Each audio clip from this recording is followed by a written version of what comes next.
Welcome to Finichain's World. I am Fiby. Finichain's sister.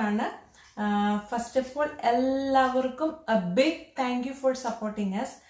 വീണ്ടും ഞങ്ങളെ support ചെയ്യണം. നമ്മുടെ കൂട്ടുകാരൊക്കെ നമ്മളോട് വിളിച്ചു പറയുന്നുണ്ട്. റെസിപ്പീസ് ഒക്കെ ഇഷ്ടമാവുന്നുണ്ട്. നിങ്ങൾ ഒത്തിരി വെറൈറ്റി ഉള്ള റെസിപ്പീസ് ചെയ്യുന്നത്. അവരൊക്കെ അത് ട്രൈ ചെയ്യുന്നുണ്ട് എന്നറിഞ്ഞതിൽ വളരെ സന്തോഷമുണ്ട്.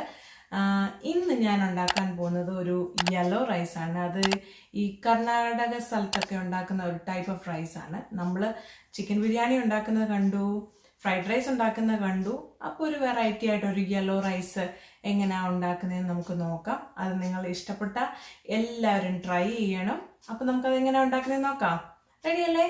കമ്മാ.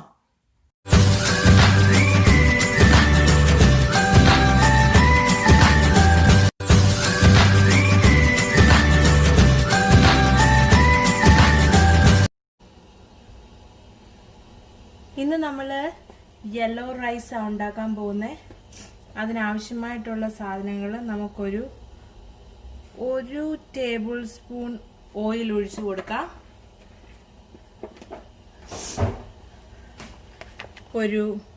ഒരു ടേബിൾ സ്പൂൺ ബട്ടർ ഇട്ട് കൊടുക്കാം.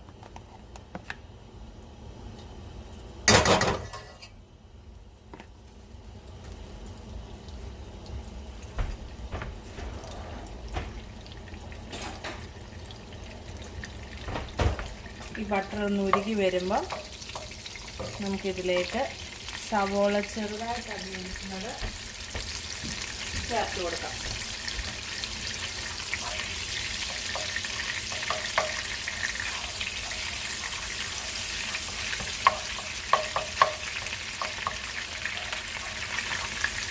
സവോള ഇട്ട് കൊടുക്കുക. ഇത് എളുപ്പം ഉണ്ടാക്കാവുന്ന ഒരു റൈസാണ്. എല്ലാവർക്കും ഇഷ്ടപ്പെടും, പ്രത്യേകിച്ച് കുട്ടികൾക്കൊക്കെ ഇഷ്ടപ്പെടും. സവോള ഇട്ട് കൊടുത്തു.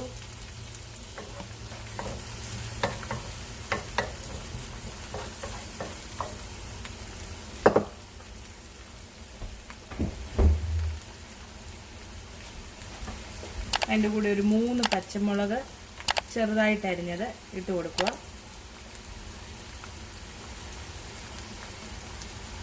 നിങ്ങളുടെ പച്ചമുളകിൻ്റെ എരിവിനനുസരിച്ച് ചേർക്കുവാണ്. ഞങ്ങളുടെ ഈ പച്ചമുളകിന് അധികം എരിവില്ല, അതുകൊണ്ട് ഞാൻ 3 ചേർക്കും. എരിവുള്ളതാണെങ്കിൽ 2 1 ചേർത്താൽ മതി. അത് ഡിപ്പെൻസ് നിങ്ങളുടെ എരിവിനനുസരിച്ച്.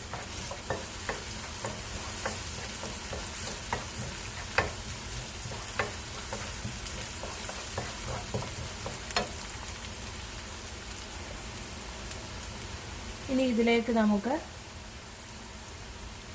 ഒരു ഗ്രീൻ പെപ്പർ, ക്യാപ്സിക്കം, ഒരു അരമുറി റെഡ് ക്യാപ്സിക്കം ചേർത്ത് കൊടുക്കും. എന്നിട്ട് ഇതിന് ഇപ്പം നമ്മുടെ ബെൽ പെപ്പറൊക്കെ ഒന്ന് വഴഞ്ഞു വന്നിട്ടുണ്ട്. ഒത്തിരി അങ്ങ് കളർ മാറണ്ട. ഇനി നമുക്കിതിലേക്ക് ഒരു 1/2 ടീസ്പൂൺ മഞ്ഞൾപ്പൊടി ചേർത്ത് കൊടുക്കാം. 1/2 ടീസ്പൂൺ മഞ്ഞൾപ്പൊടി. അതുപോലെ തന്നെ ക്യുമിൻ പൗഡർ നമുക്ക് ചേർത്ത് കൊടുക്കാൻ. ക്യുമിൻ പൗഡർ ഒരു 3/4 ടീസ്പൂണോളം ചേർത്ത് കൊടുക്കാം. എന്നിട്ട് നമ്മൾ ഇളക്കി കൊടുക്കുക.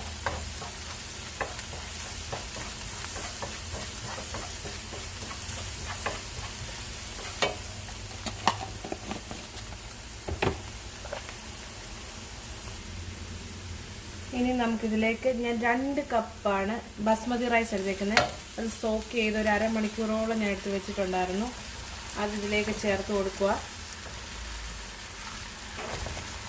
2 കപ്പിന് 3 കപ്പ് ചിക്കൻ സ്റ്റോക്ക് കൂടെ ചേർത്തുവാണ്. ഈ അരിയിലേക്ക് നമുക്ക് 1 ടീസ്പൂൺ ടൊമാറ്റോ പേസ്റ്റ് ചേർക്കുക. എന്നിട്ട് നല്ലതായിട്ട് യോജിപ്പിച്ചതിന് ശേഷം, ഞാൻ ഈ കപ്പിലാണ് അരി എടുത്തത്. സോ ഈ കപ്പ് 2 കപ്പ് അരി എടുത്തു. ഞാൻ അപ്പോൾ ഈ 3 കപ്പ് ഈ ഗ്ലാസ്സിൽ തന്നെ ചിക്കൻ സ്റ്റോക്ക് ഒഴിച്ചു കൊടുക്കുക.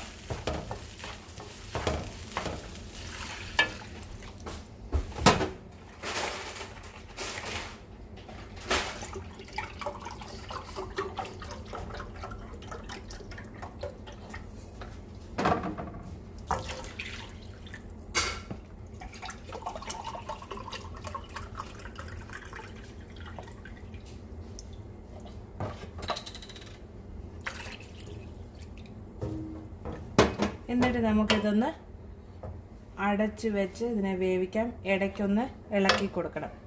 എന്നിട്ട് മിക്കവാറും ഒരു 10 മിനിറ്റ് എടുക്കും. ഞാൻ എത്ര മിനിറ്റ് എടുത്തെന്ന് ഞാൻ നിങ്ങളോട് പറയാം. ഇനി അരി ആയതിനു ശേഷം നമുക്ക് കാണാം. ആവശ്യത്തിനുള്ള ഉപ്പും ചേർക്കുക. അപ്പം നമ്മുടെ ചോറ് റെഡി ആയിട്ടുണ്ട്. എനിക്കൊരു 23 മിനിറ്റ് എടുത്തു കറക്റ്റ് ഇതൊന്ന് വെന്ത് വരാൻ. ഇനി ഇതിലേക്ക് ഒരു 1/4 ടീസ്പൂൺ ഗരം മസാല ഇട്ട് കൊടുക്കുവാണ്. എന്നിട്ട് നമ്മളൊരു 3-4 മിനിറ്റ് ഇതൊന്ന് അടച്ച് വെക്കണം. അപ്പം നല്ല മണമൊക്കെ കിട്ടും. ആ മണം പോവാതെ ഇത് അടച്ച് വെക്കണേ. ഇനി ഇത് അടച്ച് വെക്കുക. 4 മിനിറ്റ്, ഒരു 4-5 മിനിറ്റിലേക്ക് അടച്ച് വെക്കുക. എന്നിട്ട് നമ്മുടെ ചോറിപ്പോൾ റെഡിയാവും. ഇനി ചോറ് റെഡിയായതിന് ശേഷം ഞാൻ നിങ്ങളെ കാണിക്കാം.